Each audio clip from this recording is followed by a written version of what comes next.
नमस्कार दोस्तों, आप देख रहे हैं डाक गले यूट्यूब चैनल। आज की कहानी में आगे बढ़ने से पहले खौफनाक और डरावनी कहानियाँ सुनने के लिए चैनल को अभी सब्सक्राइब करें। आज की कहानी हमें भेजी है बिहार से योगेश ने। ये कहानी योगेश के गांव में रहने वाले किशोर काका की है। तो चलिए बढ़ते हैं आज की कहानी की ओर। मैं रोज की तरह शाम को 5 बजे खाना खाकर गांव के चौराहे पर बैठने चला गया था। गांव में हम लोग जल्दी ही खाना खाकर फ्री हो जाते हैं क्योंकि हमें सुबह खेतों में काम होता है। मैं एक बड़े पेड़ के पास पहुंचा जिसके नीचे एक बड़ा गोल चबूतरा भी था। जब मैं वहां पहुंचा तो चबूतरे पर कुछ बुढ़े आदमी बैठे हुए थे। वो हमारे गांव के ही पुराने लोग थे। मैं भागकर उनके पास गया और उनके बगल में बैठ गया क्योंकि वो लोग बहुत ही अच्छी अच्छी कहानियाँ सुनाते थे। मैं जब वहाँ पर गया तो मेरे पास ही में बैठे किशोर काका ने अपने साथ हुई भूतिया घटना का जिक्र करना शुरू किया। वो बताते हैं कि यह बात सर्दियों की रात की है। किशोर काका अपना खेत की रखवाली करने के लिए खेत में ही सोया करते थे।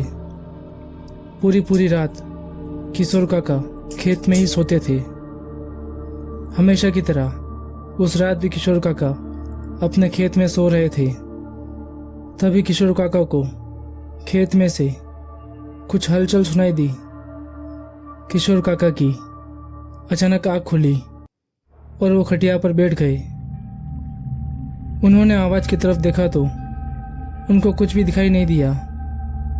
किशोर काका को लगा कि यह शायद उनका वहम होगा। वो वापस खटिया पर लेट गए। जैसे ही किशोर काका खटिया पर लेटे तो उनको फिर से कुछ हलचल की सी आवाज़ सुनाई दी। वो उठे और इधर उधर देखने लगे। खेतों में से उनको कुछ आवाज़ सुनाई दी, लेकिन बहुत ही ज़्यादा अंधेरा होने की वजह से उनको कुछ भी साफ साफ दिखाई नहीं दे रहा था। इसलिए किशोर काका ने पास ही में पड़ी लालटेन जलाई और उसे लेकर खेतों में जाने लगे। किशोर काका बहुत देर तक खेतों में घूमते हैं और ढूंढते हैं कि आखिर आवाज कहाँ से आई होगी, लेकिन किशोर काका को वहाँ पर कोई भी नहीं दिखता है। वो वापस अपने खटिया की तरफ आने लगते हैं। तभी काका की नज़र खटिया पर पड़ती है।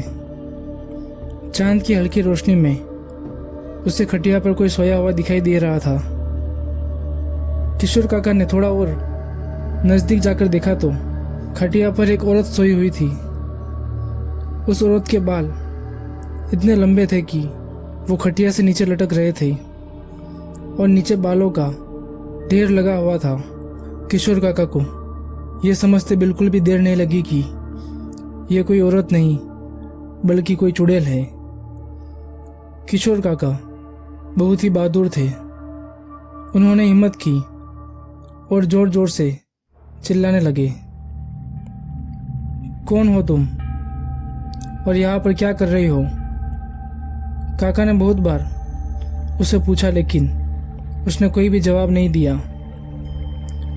काका थोड़े पास गए और एक पत्थर उठाकर उस चुड़ैल पर जोर से दे मारा।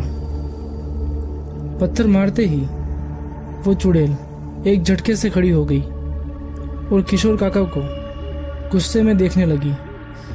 उस चुड़ैल का पूरा चेहरा काला था और उसकी आंखें पूरी तरह से सफ़ेद थी।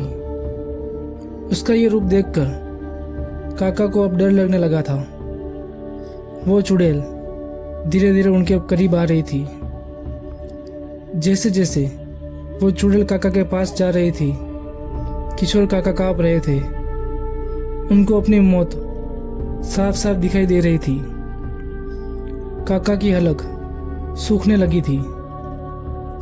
तभी अचानक किशोर काका को याद आया कि उन्होंने सुना था कि चुड़ैल के सामने कपड़े खोल के नाचने से चुड़ैल डर जाती है और भाग जाती है। उन्होंने फटाफट अपने सारे कपड़े खोल दिए और उस चुड़ैल के सामने नाचने लगे। ये देखकर उस चुड़ैल ने उन पर चिल्लाना चालू कर दिया। काफ़ी देर तक ऐसा ही चलता रहा। फिर अचानक वो चुड़ैल कहीं पर गायब हो जाती है। किशोर काका की जान में जान आती है और जैसे तैसे वो खौफनाक रात गुजरती है। और फिर कभी किशोर काका रात को खेत में अकेले नहीं सोते हैं। तो दोस्तों, आज की कहानी में बस इतना ही।